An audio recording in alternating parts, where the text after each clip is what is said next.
And next to the debate that is raising eyebrows and, according to some, stirring divisions and anger within the black community, the question, do black immigrants have the same experiences as black Americans who are the descendants of slaves? The debate reignited after Cynthia Erivo was named to play Harriet Tubman, a role that she later received an Oscar nomination for.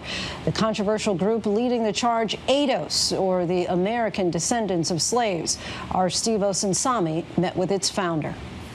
Here are the nominees for When the names of the nominees for Best Actress were read last night at the Academy Awards, Cynthia Erivo was one of them. Cynthia Erivo, Harriet. Stand up, take my people with me. She is only the 11th black actress ever nominated for an Oscar in a leading role, and had she won, would have become only the second black woman to win the award after Halle Berry in 2001.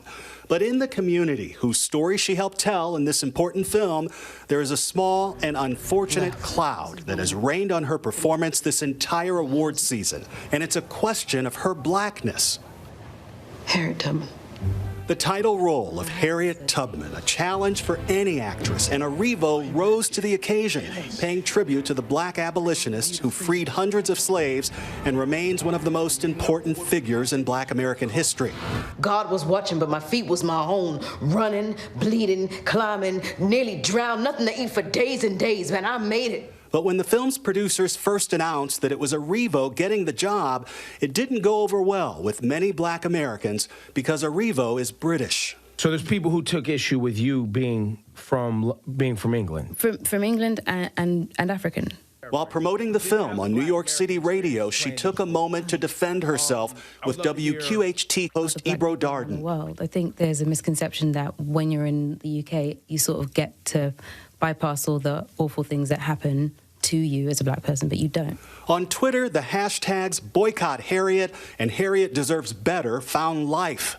You know, obviously there's been a lot of conversation about the fact that she's British, but it's so unfair. The film's black producer addressed the controversy multiple times this award season, including at the Middleburg Film Festival in Virginia last October. You live or die on the shoulders of the actor in the lead role. So she was it, period. Online, a new group of black intellectuals found their voice with this debate. If Harriet was part of your lived experience as an ADOS, you could bring it to that role. They are the American Descendants of Slavery, or ADOS for short. And they argue that black Americans who are the children of African immigrants have it entirely different than African descendants of slaves. In Atlanta, we met one of the group's founders, Yvette Carnell. Well, there's an expectation that Yvette is xenophobic and Yvette hates black immigrants, and that's just not the case. She told us that she is ADOS, but says that I am not because my parents immigrated here from Nigeria. I'm lighter than you. I'm far lighter than you. But like the cost that we bear is because of being brought here as slaves is very different. We got very personal. Just because you have melanin and kinky hair doesn't mean you have the same background and you are tied to that kind of systemic oppression in this country. So yes, you can come from Nigeria, you can come from Ghana. You're kind of the opposite of what we are, though. You're the elite where you come from. We're the bottom caste here. We just look alike. It sounds like you're saying that the American part of African American is more important to African descendants of slaves. I think it's essential because we built the richest country in the world. But we've always been very, very giving and very accepting of black immigrants in this country. We always have.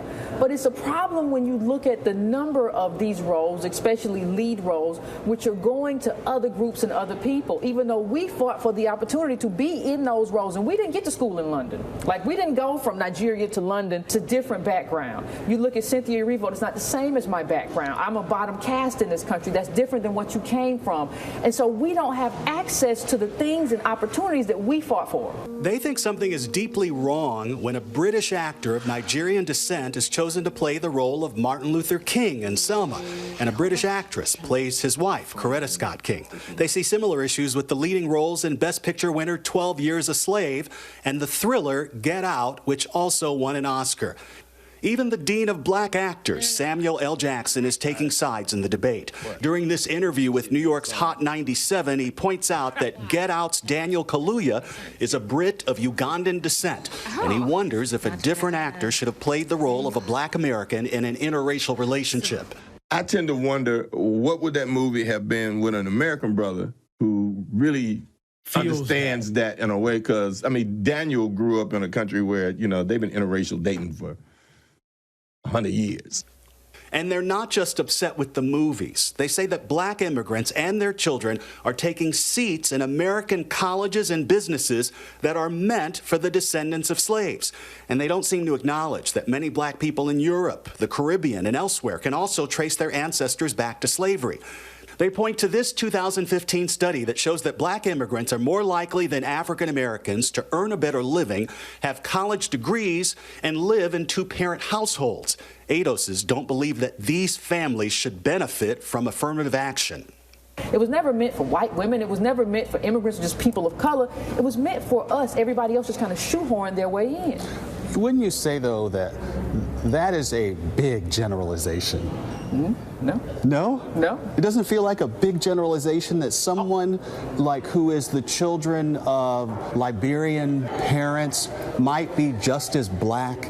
Just as black, but what they went through was in Liberia. I'm hard-pressed to believe that someone exactly my age, exactly my experience, who's lived in the same exact shoes that I've lived in over these past 49 years would have any different of an external experience as a black man in America. Let me break it down for you. Let me break it down for you. That's the Obama argument, I like to call it. Obama said, when people see me as a black man, I have a problem getting a cab too. My life experience is the same. Yeah. Obama also went to a top-tier school, like it was a private school in Hawaii when he was there. What I'm saying to you is this. Being black, like not being able to get a cab, or the police seeing you and saying this is a black man, right? You can experience that, but the lineage and the cost of slavery is not in the eyes of a racist, right? So you can say it's the same, but it's not the same in terms of wealth level, is it? It's only the By her definition, I tried to argue that our white photographer who was recording our interview was more black American than I. So Jay, right here, this dude, he took one of those DNA tests. He black. Right? But the thing about it is, this is what's crazy is that by your definition, Jay is more black American than I am, right? Because I. But see, here's the thing. He's not more black American because he didn't bear the cost, because he looks like Jay.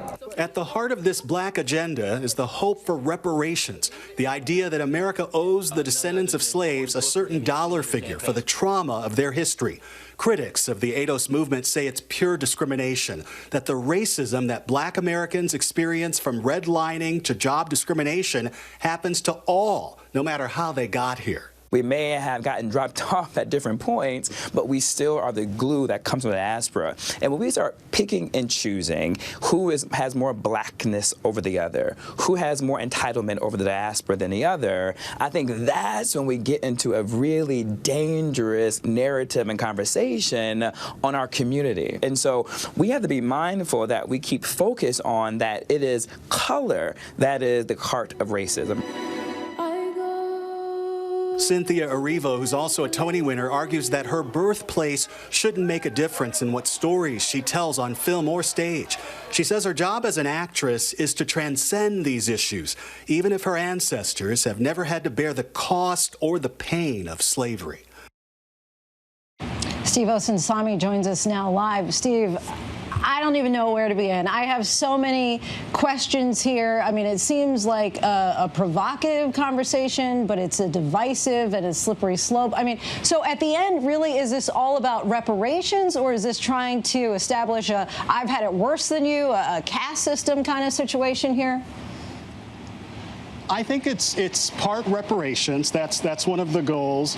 But the other thing is that this group argues that the current measures of success, that when you measure the progress that black Americans have had in this country, that when you include people like myself or people like Barack Obama or Senator Kamala Harris, that when you include those people in the sort of analysis of progress, that you're not getting a real picture of what's happening to the descendants of slaves in this country.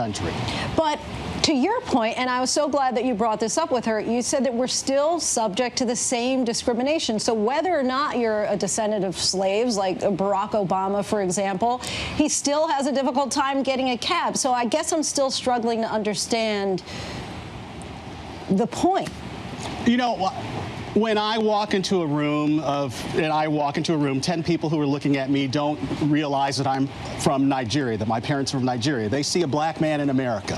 And that experience is the same whether you are born in this country or the descendants of slaves or your parents are immigrants from Nigeria. One thing I will, though, admit and give to this argument is growing up in an African family, I had a language, I had food, I had clothing that belongs to my people and a community that I was raised with that does give me and did give me somewhat of an advantage over the African descendants of slaves who were born in this country. Sure. I mean, everybody in all walks of life, in every aspect, has advantages and disadvantages.